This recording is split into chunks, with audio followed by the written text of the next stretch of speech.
Hey guys, இன்னைக்கு என்ன information தெரிஞ்சுக்க போகிறோம்னு பார்த்தீங்கன்னா வச்சுக்கோங்களேன், நம்மளோட அன்றாட வாழ்க்கையில் நம்ம ஏதாவது ஒரு வேலைக்கு போயிட்டு இருப்போம். அப்படிலாம் பார்த்தீங்கன்னா வச்சுக்கோங்களேன், மந்த்லி சேலரிக்காக வெயிட் பண்ணிட்டு இருப்போம். அப்படிலாம் ஏதாவது ஒரு சின்ன தொழில் செஞ்சுட்டு இருப்போம். அப்படி செஞ்சுட்டு இருக்கும்போது என்ன ஆகுன்னு பார்த்தீங்கன்னா வச்சுக்கோங்களேன், அது நம்மளுக்கு சாட்டிஸ்ஃபைடாக தராது. அப்படி சாட்டிஸ்ஃபைடாக தராத போது நம்ம அடுத்த கட்டத்துக்கு மூவ் ஆகலாம்னு நினைப்போம். அப்படி நினைக்கும் போது என்ன ஆகுன்னு பார்த்தீங்கன்னா வச்சுக்கோங்களேன், நம்மளுக்கு நிறைய ஸ்ட்ரெஸ், டெப்ரெஷன், அதுக்கப்புறம் பார்த்தீங்கன்னா வச்சுக்கோங்களேன், மென்டல் ஹெல்த் வீக் ஆகும். அதுக்கப்புறம் பார்த்தீங்கன்னா நம்மளுடைய மென்டாலிட்டி நெகட்டிவாக மாறும். நெகட்டிவாக மாறும்போது என்ன ஆகுன்னு பார்த்தீங்கன்னா வச்சுக்கோங்களேன், நம்ம நார்மலாக செய்கிற வேலையை கூட ஒழுங்காக செய்ய முடியாத போகிறோம். இப்போ எப்படி நம்மளுடைய பேசிக் பாசிட்டிவ் இமேஜினேஷன் மூலிமா நம்மளுடைய ஸ்ட்ரெஸ் டெப்ரெஷனை குறைக்கலாம். அது மட்டும் இல்லாமல் நம்மளுடைய மென்டல் ஹெல்த் ஸ்ட்ராங் வீக்காக இருந்துச்சுன்னா அதை எப்படி ஸ்ட்ராங் ஆக்கலாம், நம்மளுடைய மென்டாலிட்டியை நெகட்டிவாக இருந்துச்சுன்னா அதை எப்படி நம்ம பாசிட்டிவாக சேஞ்ச் பண்ணலாம் அப்படின்ற ஒரு பேசிக் சைக்காட்டிக் ட்ரிக்கை தான் இந்த வீடியோவில் ஷேர் பண்ண போகிறேன். ஃபர்ஸ்ட் இமேஜினேஷன் என்னென்னு பார்த்தீங்கன்னா வச்சுக்கோங்களேன், விஷுவல் இமேஜினேஷன். இந்த விஷுவல் இமேஜினேஷனாக என்னென்னு பார்த்தீங்கன்னா வச்சுக்கோங்களேன், நீங்கள் எக்ஸாம்பிளுக்காக ஒரு ஃபோட்டோ எடுத்துக்கோங்க. அந்த ஃபோட்டோ பார்த்தீங்கன்னா வச்சுக்கோங்களேன், உங்கள் மொபைலில் செல்ஃபி எடுக்கலாம். அப்படிலாம் பார்த்தீங்கன்னா வச்சுக்கோங்களேன், ஏதாவது ஒரு நேச்சர் ஃபோட்டோ எடுக்கலாம். அப்படி எடுக்கும்போது என்ன ஆகுன்னு பார்த்தீங்கன்னா வச்சுக்கோங்களேன், நீங்கள் அந்த ஆங்கிளில் ஃபோட்டோ எடுத்தால் நல்லா இருக்குமா, இந்த ஆங்கிளில் ஃபோட்டோ எடுத்தால் நல்லா இருக்குமா அப்படின்னு சொல்லிட்டு ஒரு கற்பனையை வச்சிங்கன்னா உங்களுக்கு ஃபோட்டோ வேறு லெவலில் வரும். அதே மாதிரி நீங்கள் எப்போ அட்வான்ஸாக கற்பனை பண்ணுறீங்களோ அப்போ உங்களுக்கு நிறைய நாலேஜ் கிடைக்கும். அது இல்லாமல் உங்களுக்கு மென்டல் ஹெல்த்தும் ஸ்ட்ராங் ஆகும். நீங்கள் பாசிட்டிவாக உங்களுடைய லைஃப்பை ஹாப்பியாக ஜர்னி பண்ணலாம். விஷுவல் இமேஜினேஷனில் அடுத்து தான் நம்ம எக்ஸாம்பிளாக என்ன எடுத்துக்கலாம்னு பார்த்தீங்கன்னா வச்சுக்கோங்களேன், நீங்கள் நார்மலாக ஒரு இடத்துக்கு லாங் டைமாக யோசிச்சுட்டு இருப்பீங்க. ஒரு இடத்துக்கு நம்ம ட்ராவல் பண்ணலாம், ஒரு கண்ட்ரிக்கு ட்ராவல் பண்ணலாம். அப்படிலாம் பார்த்தீங்கன்னா வச்சுக்கோங்களேன், ஏதாவது ஒரு பிளேஸ்க்கு ட்ராவல் பண்ணலாம்னு நினச்சிட்டு இருப்பீங்க. அப்படி நினச்சிட்டு இருக்கும்போது என்ன ஆகுன்னு பார்த்தீங்கன்னா வச்சுக்கோங்களேன், அந்த வாய்ப்பு நம்மளுக்கு கிடைக்காம போகலாம். அப்படி கிடைக்காத போது என்ன ஆகுன்னு பார்த்தீங்கன்னா வச்சுக்கோங்களேன், நீங்கள் ஒரு வீடியோவோ இல்லை ஏதாவது ஒரு ஃபோட்டோவோ நீங்கள் ஒரு கண்ட்ரியை சூஸ் பண்ணிக்கோங்க. அப்படிலாம் பார்த்தீங்கன்னா உங்களுக்கு பிடிச்ச பிளேஸை சூஸ் பண்ணிக்கோங்க. சூஸ் பண்ணிட்டு அந்த இடத்துல நீங்கள் கற்பனையாக இருக்கிற மாதிரி நினச்சிங்கன்னா கண்டிப்பாக உங்களுக்கு இமேஜினேஷன் அதிகமாகும். அதுக்கப்புறம் பார்த்தீங்கன்னா உங்களுக்கு பாசிட்டிவ் எனர்ஜி கிடைக்கும். நீங்கள் அந்த இடத்துக்கு போன மாதிரி ஒரு ஃபீலிங்ஸும் இருக்கும். விஷுவல் இமேஜினேஷனில் நம்ம கற்பனையை அடுத்தது என்ன எடுத்துக்கலாம்னு பார்த்தீங்கன்னா வச்சுக்கோங்களேன், நீங்கள் ஒரு வீடு வாங்குற மாதிரியோ இல்லை ஒரு கார் வாங்குற மாதிரியோ அப்படிலாம் பார்த்தீங்கன்னா வச்சுக்கோங்களேன், ஒரு பைக் வாங்குற மாதிரியோ ஒரு லாங் டைமாக யோசிச்சுட்டு இருப்பீங்க. அப்படி யோசிக்கும் போது என்ன ஆகுன்னு பார்த்தீங்கன்னா வச்சுக்கோங்களேன், உங்கள் கற்பனை மூலமா, உங்களுடைய கற்பனை திறன் மூலமா நீங்கள் ஒரு வீடு வாங்குற மாதிரியும் ஒரு கார் வாங்குற மாதிரியும் ஒரு பைக் வாங்குற மாதிரியும் கற்பனை பண்ணிங்கன்னா கண்டிப்பாக உங்களுக்கு ஒரு பாசிட்டிவ் எனர்ஜி கிடைக்கும். அதுக்கப்புறம் பார்த்தீங்கன்னா நம்மளுடைய வாழ்க்கையில் நம்ம அடுத்த கட்டத்தில் எப்படி மூவ் பண்ணலாம் அப்படின்ற ஒரு ஐடியா கிடைக்கும். அதுக்கப்புறம் நாலேஜ் இன்க்ரீஸ் ஆகும். நீங்கள் அடுத்த டைம் கார் வாங்கலாம், அதுக்கப்புறம் ஈஸியாக பைக் வாங்கலாம், அதுக்கப்புறம் வீடும் வாங்கலாம். விஷுவல் இமேஜினேஷன் மூலமா நம்மளுடைய கற்பனை திறனை எப்படி அதிகரிக்கலாம்னு பார்த்தீங்கன்னா வச்சுக்கோங்களேன், நிறைய பேருக்கு ரைட்டிங் ஸ்கில்ஸ் இருக்கும்.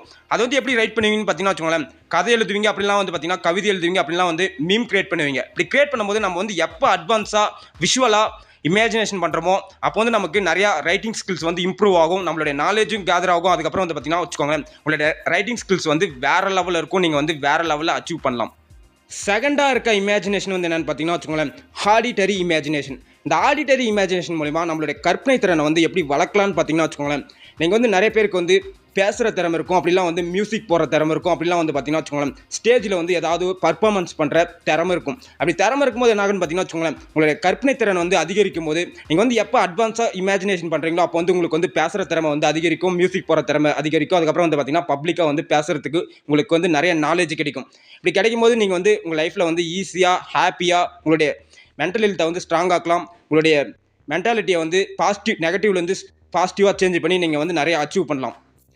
நம்மளுடைய இமேஜினேஷன் திறனை வளர்க்குற தேர்டுவே என்னன்னு பார்த்தீங்கன்னா வச்சுக்கோங்களேன், கைனஸ்தெட்டிக் இமேஜினேஷன்.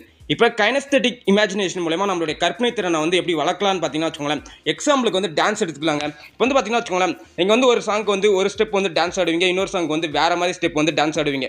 இப்படி நம்ம எப்படி சாங்கே இல்லாமல் டான்ஸ் ஆடுறது அப்படின்னு சொல்லிட்டு கற்பனை மூலமாக யோசிச்சிங்கன்னா கண்டிப்பாக நமக்கு ஐடியா கிரியேட் ஆகும். ஐடியா கிரியேட் ஆகும்போது நமக்கு டான்ஸ் நாலேஜ் அதிகரிக்கும். நம்மளே தனியாக ஸ்டெப் போட்டு டான்ஸ் ஆடுற மாதிரி இருக்கும். அதுக்கப்புறம் செகண்ட் எக்ஸாம்பிள் என்னன்னு பார்த்தீங்கன்னா வச்சுக்கோங்களேன், யோகா. நீங்கள் யோகா பண்ணுறது மூலமா கூட நம்மளுடைய இமேஜினேஷன் திறனை வளர்க்கலாம். மூணாவது என்னன்னு பார்த்தீங்கன்னா வச்சுக்கோங்களேன், நீங்கள் ஒரு இடத்துலேருந்து இன்னொரு இடத்துக்கு மூவ் ஆகும் போதும் உங்களுக்கு இமேஜினேஷன் திறன் அதிகரிக்கும். அது இல்லாமல் உங்களுடைய நாலேஜும் இன்க்ரீஸ் ஆகும். நம்மளுடைய இமேஜினேஷன் திறனை வளர்க்குற ஃபோர்த் வே என்னன்னு பார்த்தீங்கன்னா வச்சுக்கோங்களேன், எமோஷனல் இமேஜினேஷன். இப்போ எமோஷனல் இமேஜினேஷனாக என்னன்னு பார்த்தீங்கன்னா வச்சுக்கோங்களேன், நம்ம ஒன்று எதிர்பார்த்துட்டு போவோம், ஆனால் நடக்கிறது வேற ஒன்றா இருக்கும். அப்படி இருக்கும்போது என்ன ஆகுன்னு பார்த்தீங்கன்னா வச்சுக்கோங்களேன், நமக்கு எமோஷனலாக டேமேஜ் ஆகும்போது நமக்கு நிறைய ஸ்ட்ரெஸ், டெப்ரெஷன், அதுக்கப்புறம் பார்த்தீங்கன்னா வச்சுக்கோங்களேன், எமோஷனலாக நமக்கு நிறைய ப்ராப்ளம் வரும், பர்சனல் ப்ராப்ளம் வரும். அதுக்கப்புறம் பார்த்தீங்கன்னா வச்சுக்கோங்களேன், நம்மளுடைய மென்டல் ஹெல்த் வீக் ஆகும், நம்மளுடைய மென்டாலிட்டி நெகட்டிவிட்டிக்கு போகும். அப்படி போகும்போது நம்மளுடைய எமோஷனல் நிறைய டேமேஜ் ஆகும். இப்போ நம்ம எப்படி எமோஷனல் டேமேஜை கண்ட்ரோல் பண்ணலான்னு பார்த்தீங்கன்னா வச்சுக்கோங்களேன், நீங்கள் வந்து எமோஷனலை வந்து ஒரு நோட்டில் ரைட் பண்ணுறது மூலிமா கூட உங்களுடைய எமோஷனலை வந்து கண்ட்ரோல் பண்ணலாம். அதுக்கப்புறம் வந்து பார்த்தீங்கன்னா வச்சுக்கோங்களேன், உங்களுடைய எமோஷனலை வந்து ஒரு சீனா இமேஜினேஷன் மூலிமா ஒரு சீனா கிரியேட் பண்ணி அதை வந்து ஷோ பண்ணும்போது உங்களுடைய இமேஜினேஷன் திறன் வந்து அதிகரிக்கும். அதுக்கப்புறம் வந்து பார்த்தீங்கன்னா நீங்கள் வந்து எமோஷனல் ஈஸியாக தப்பிக்கலாம். உங்களுடைய லைஃப்பில் வந்து ஹாப்பியாக எந்த ஒரு ஸ்ட்ரெஸ்ஸும் எந்த ஒரு டெப்ரெஷனும் இல்லாமல் எந்த ஒரு எமோஷனலும் இல்லாமல் ஈஸியாக சேஃபாக வாழலாம்.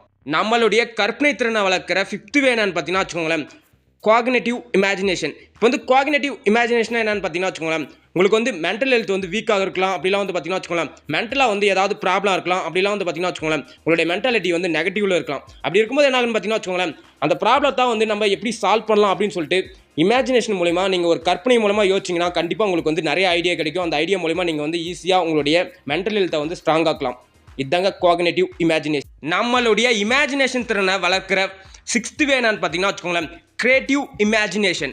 கிரியேட்டிவ் இமேஜினேஷன் என்னன்னு பார்த்தீங்கன்னா வச்சுக்கோங்களேன், நீங்கள் வந்து புதுசாக ஏதாவது ஒரு பிஸ்னஸ் பண்ண நினைக்கிறீங்க. அப்படிலாம் வந்து பார்த்தீங்கன்னா வச்சுக்கோங்களேன், ஏதாவது ஒரு ப்ராடக்ட்டை வந்து டெவலப் பண்ண நினைக்கிறீங்க. அப்படிலாம் ஏதாவது ஒரு புக் எழுத ட்ரை பண்ணுறீங்க. அப்படி ட்ரை பண்ணும்போது நீங்கள் வந்து எப்போ அட்வான்ஸாக இமேஜினேஷன் அதாவது கற்பனை பண்ணுறீங்களோ, இப்படி கற்பனை பண்ணும்போது உங்களுக்கு வந்து நிறைய ஐடியா கிரியேட் ஆகும். அதுக்கப்புறம் வந்து பார்த்தீங்கன்னா நிறைய நாலேஜ் கிடைக்கும். அந்த நாலேஜை வச்சு நீங்கள் ஈஸியாக உங்களுடைய ஸ்கில்ஸை வந்து டெவலப் பண்ணிக்கலாம். இதுதாங்க கிரியேட்டிவ் இமேஜினேஷன். நம்மளுடைய இமேஜினேஷன் திறனை வளர்க்குற 7th வே என்னன்னு பார்த்தீங்கன்னா வச்சுக்கோங்களேன், எம்பத்திக் இமேஜினேஷன். இப்போ வந்து எம்பத்திக் இமேஜினேஷன் என்னன்னு பார்த்தீங்கன்னா வச்சுக்கோங்களேன், இப்போ வந்து ஏதாவது ஒரு பர்சனை வந்து நோட் பண்ணுங்க. அந்த பர்சன் வந்து பார்த்தீங்கன்னா வச்சுக்கோங்களேன், ஏதாவது ஒன்று பண்ணிட்டு இருப்பாங்க. அப்படி பண்ணிட்டு இருக்கும்போது அவங்களுக்கு வந்து ஏதாவது ஒரு ப்ராப்ளம் வரலாம். அப்படிலாம் வந்து பார்த்தீங்கன்னா வச்சுக்கோங்களேன், அவங்க பண்ணுற செயல் வந்து அவங்களால பண்ண முடியாமல் கூட போகலாம். அப்படி பண்ண முடியாத போகும்போது என்ன ஆகுன்னு பார்த்தீங்கன்னா வச்சுக்கோங்களேன், அதை வந்து நம்ம கவனிக்கும் போது நமக்கு வந்து கற்பனை திறன் வந்து அதிகரிக்கும். அப்படி அதிகரிக்கும் போது நம்ம வந்து அதை நோட் பண்ணி அதுக்கப்புறம் வந்து பார்த்தீங்கன்னா வச்சுக்கோங்களேன், நம்ம கற்பனை திறன் மூலமா அந்த பிரச்சனையை வந்து சால்வ் பண்ண முடியுமா அப்படின்னு சொல்லிட்டு அனலைஸ் பண்ணி அதுக்கப்புறம் வந்து கற்பனை பண்ணி அதை வந்து சால்வ் பண்ணுறது தாங்க எம்பத்திக் இமேஜினேஷன். நம்மளுடைய இமேஜினேஷன் திறனை வளர்க்குற 8th வே என்னன்னு பார்த்தீங்கன்னா வச்சுக்கோங்களேன், கவுண்டர் ஃபேக்சுவல் இமேஜினேஷன். இப்போ கவுண்டர் ஃபேக்சுவல் இமேஜினேஷன் என்னன்னு பார்த்தீங்கன்னா வச்சுக்கோங்களேன், நம்ம வந்து ஏதாவது ஒரு செயலை வந்து செஞ்சுட்டு இருக்கோம். அப்படி செஞ்சுட்டு இருக்கும்போது என்ன ஆகுன்னு பார்த்தீங்கன்னா வச்சுக்கோங்களேன், அதில் வந்து ரிஸ்க் அதிகமாக இருக்கிறதுனால நம்ம வந்து அந்த செயலில் வந்து வெளியே வந்துடுறோம். நம்ம வந்து எப்போ அந்த ரிஸ்க்குக்கான பிளானை வந்து நம்ம எப்போ போட ஆரம்பிக்கிறோமோ, ஒரு நல்ல கற்பனையோட செய்ய ஆரம்பிக்கிறோமோ, அப்போ வந்து பார்த்தீங்கன்னா வச்சுக்கோங்களேன், நமக்கு வந்து அந்த செயலை வந்து ஈஸியாக செஞ்சு முடிக்கலாம். அது இல்லாமல் அந்த செயலில் வந்து நமக்கு நிறைய நாலேஜ் கிடைக்கும். நமக்கு வந்து நிறைய ஐடியாஸும் கிடைக்கும். இதுதாங்க கவுண்டர் ஃபேக்சுவல் இமேஜினேஷன். நம்மளுடைய இமேஜினேஷன் திறனை வளர்க்குற 9th வே என்னன்னு பார்த்தீங்கன்னா வச்சுக்கோங்களேன், ப்ரஸ்பெக்டிவ் இமேஜினேஷன். இப்போ ப்ரஸ்பெக்டிவ் இமேஜினேஷனாக வந்து பார்த்தீங்கன்னா வச்சுக்கோங்களேன், நீங்கள் வந்து ஏதாவது ஒன்று அச்சீவ் பண்ண நினைக்கும் போது அதுக்கு வந்து ஒரு கோலை வந்து செட் பண்ணுறீங்க. அப்படி கோல் செட் பண்ணும்போது நம்ம வந்து எப்போ இமேஜினேஷன் மூலிமா நம்மளுடைய கோலை வந்து அச்சீவ் பண்ண நினைக்கிறோமோ, நிறைய கற்பனை பண்ணுறோமோ, அப்போ வந்து பார்த்தீங்கன்னா வச்சுக்கோங்களேன், நமக்கு வந்து நிறைய ஐடியாஸ் கிடைக்கும். அதுக்கப்புறம் வந்து பார்த்தீங்கன்னா நம்மளுடைய கோலை வந்து ஈஸியாக அச்சீவ் பண்ணலாம். இதுதாங்க பர்ஸ்பெக்டிவ் இமேஜினேஷன். நம்மளுடைய இமேஜினேஷன் திறனை வளர்க்குற 10th வே என்னன்னு பார்த்தீங்கன்னா வச்சுக்கோங்களேன், ரெஸ்ட்ரோஸ்பெக்டிவ் இமேஜினேஷன். இப்போ வந்து ரெஸ்ட்ரோஸ்பெக்டிவ் இமேஜினேஷன் என்னன்னு பார்த்தீங்கன்னா வச்சுக்கோங்களேன், நம்மளுடைய வாழ்க்கையில் வந்து ஒரு 10 வருஷத்துக்கு முன்னாடியோ இல்லை ஏதாவது ஒரு 20 வருஷத்துக்கு முன்னாடியோ வந்து பார்த்தீங்கன்னா வச்சுக்கோங்களேன், ஏதாவது ஒரு நிகழ்வு வந்து நடந்திருக்கும். அந்த நிகழ்வை வந்து பார்த்தீங்கன்னா வச்சுக்கோங்களேன், நம்மளுடைய கற்பனை மூலமா ரீகலெக்ட் பண்ணுறது தாங்க ரெஸ்ட்ரோஸ்பெக்டிவ் இமேஜினேஷன்.